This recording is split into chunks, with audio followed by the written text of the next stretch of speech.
Okay, तो स्वागत है आप सभी का हिंदी एक्सप्लेन टीवी में। आज हम देखने जा रहे हैं एक जापानीज मूवी। ये कहानी है सायाका कुडो की, जो अभी स्कूल में पढ़ती है और वहाँ काफ़ी इसको बुली किया जाता है। इसकी फैमिली में इसकी एक सिस्टर है और इसका एक भाई भी है। इसके फादर इसके भाई को पूरे दिन बेसबॉल खिलाते रहते हैं, प्रैक्टिस करवाते हैं, क्योंकि उनको लगता है, इनका एक सपना है कि ये बड़ा होकर बेसबॉल प्लेयर बनेगा। सायाको के फादर इसको और इसकी बहन को बिल्कुल भी टाइम नहीं देते, इसलिए सायाको अपनी मॉम के साथ ही रहती है। एक दिन ग्राउंड में सायाको को एक बॉल आकर लगती है और इसके प्रिंसिपल इसकी मोम को स्कूल में बुलाते हैं और बताते हैं कि सायाको पागल है और इसे दूसरे स्कूल में लेकर चली जाओ जहाँ पर इसके जैसे बच्चे पढ़ते हो। सायाको की मोम बहुत रिक्वेस्ट करती है पर इसके स्कूल में से इसको निकाल दिया जाता है। घर जाते टाइम सायाको को दो स्कूल की लड़कियां दिखती हैं।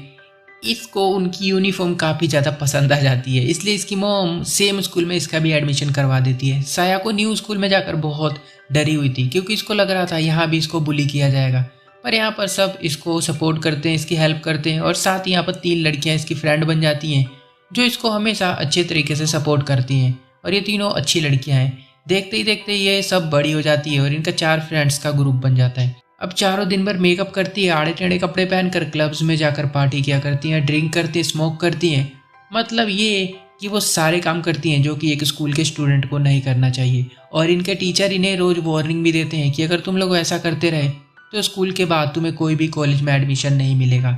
अब सायाको रात भर पार्टी करती है और सुबह घर वापस आती है। इसके फादर इसको डांटते हैं, पर इसके फादर और इसके रिश्ते पूरी तरह से अब टूट चुके हैं। दोनों एक दूसरे को बिल्कुल भी पसंद नहीं करते हैं। एक दिन क्लास में इसके टीचर, जिनका नाम है निशिमुरा, वो इसके पास आते हैं और इसके बैग में से सिगरेट का बॉक्स पकड़ लेते हैं। इसे प्रिंसिपल के पास लेकर जाया जाता है। इसकी मॉम को बुलाया जाता है। इसकी मॉम माफ़ी मांगती है, पर फिर भी इसको 1 मंथ के लिए स्कूल से निकाल दिया जाता है।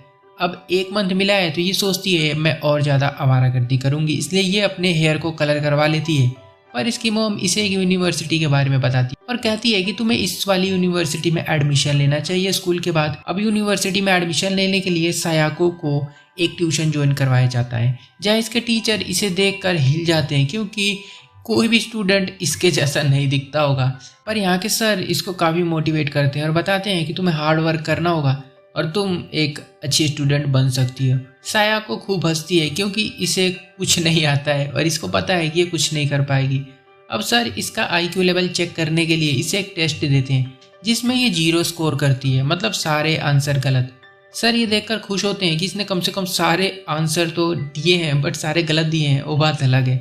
अब सर समझ जाते हैं कि इसका दिमाग कितना है, इसलिए ये इसको बच्चों की पढ़ाई करवाते हैं जो हमें छोटेपन में करवाई जाती है। अब अगर ये बाहर भी कहीं जाती है अपनी फ्रेंड्स के साथ तो वहाँ पर भी पढ़ाई करती रहती है। इसके फ्रेंड्स को झटका लगता है इसको देखकर, पर इसके लिए खुश है कि चलो ये कुछ तो कर रही है। अब कुछ दिन बीत जाते हैं। स्टडी करने के बाद सायाको को 100 में से 5 नंबर स्कोर होता है। मतलब ये कि इसने फाइनली कुछ तो नया सीखा। सायाको बहुत डम्ब लड़की है, इसको ये भी नहीं पता कि सर्कल कैसे बनाते हैं और ईस्ट के अपोजिट में वेस्ट होता है। मतलब ये पूरी तरह से डम्ब है। इसके फादर इसकी ट्यूशन की फीस देने से मना कर देते हैं और कहते हैं कि फ़ीस बहुत ज़्यादा है, पर अंदर ही अंदर से रीज़न उनका ये होता है कि इनको पूरा पता है कि इसका एडमिशन दूसरे स्कूल में नहीं हो सकता है, क्योंकि सायाको बहुत डम्ब लड़की है। पर इसकी मॉम दिन रात काम करके इसके लिए फ़ीस का इंतजाम कर देती हैं। एक दिन क्लास में जब सायाको स्टडी कर रही होती है तो वहीं पर एक माँ अपने बेटे को लेकर आती है। इस लड़के का नाम राइजी है और ये सायाको जितना ही डम्ब है।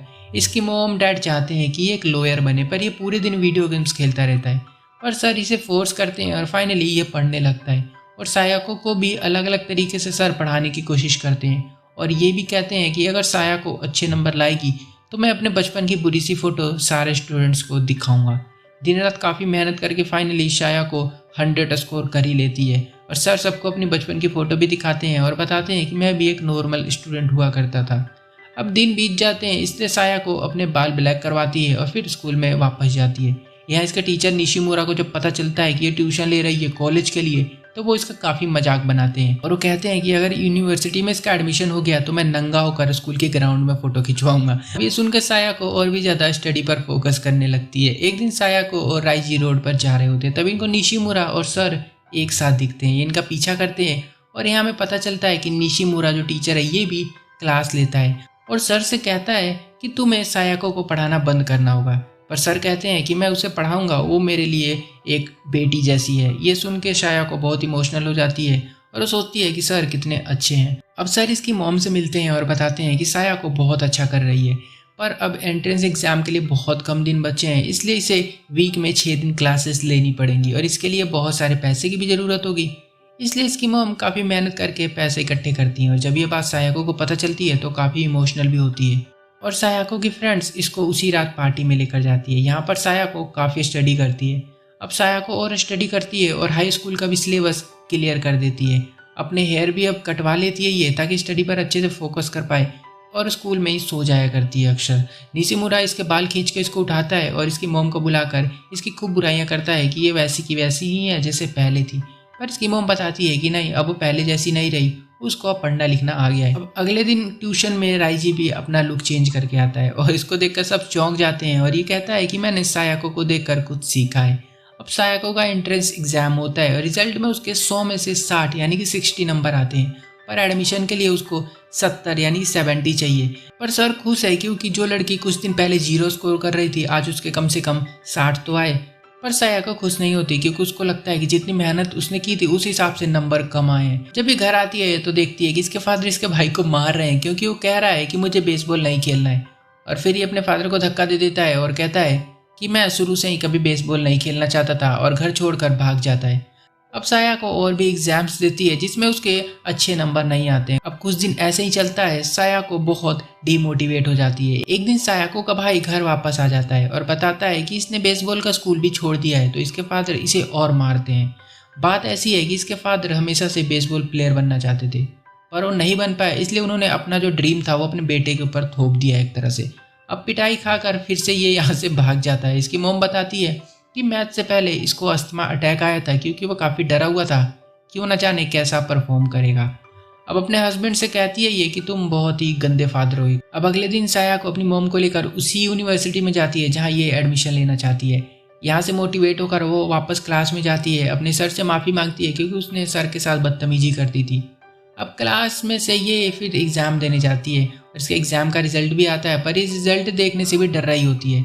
घर आकर अपने फादर को देखती है जो बेसबॉल का सारा सामान जला रहे हैं जो कि इनके बेटे का था, और इसके फादर सबके सामने माफ़ी मांगते हैं और कहते हैं कि मैं अब आगे से किसी को फोर्स नहीं करूँगा। साया को वहीं पर अपना रिजल्ट सभी को दिखाती जिसमें उसके 75 नंबर आए हैं 75, और सभी यहाँ पर बहुत ज़्यादा खुश होते हैं। अब हम देखते हैं फाइनल एग्ज़ाम का दिन। बाहर बहुत स्नोफॉल है, साया को कैसे जाएगी एग्ज़ाम देने के लिए, इसलिए उसके फादर उसके साथ चलने को बोलते हैं।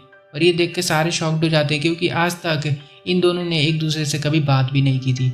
अब साया को एग्ज़ाम देती है और फिर अपने क्लास में वापस जाती है क्योंकि ये इसका लास्ट दिन है यहाँ पर। ये अपने सर को एक थैंकिंग लेटर भी लिखती है जिसमें वो सारी बातें लिखी है इसने जो वो सर से कहना चाहती है, और फिर वो यहाँ से रिज़ल्ट चेक करने के लिए जाती है और जिसमें वो फेल हो चुकी है। अब ये बात से बहुत ज़्यादा डिमोटिवेट हो जाती है और फिर से अपनी लाइफ पहले की तरह जीने लगती है, क्लब्स में डांस करना और यहाँ वहाँ घूमना और ड्रिंक करना। तभी एक दिन फिर रिजल्ट चेक करने से पता चलता है कि इसको एडमिशन मिल गया है।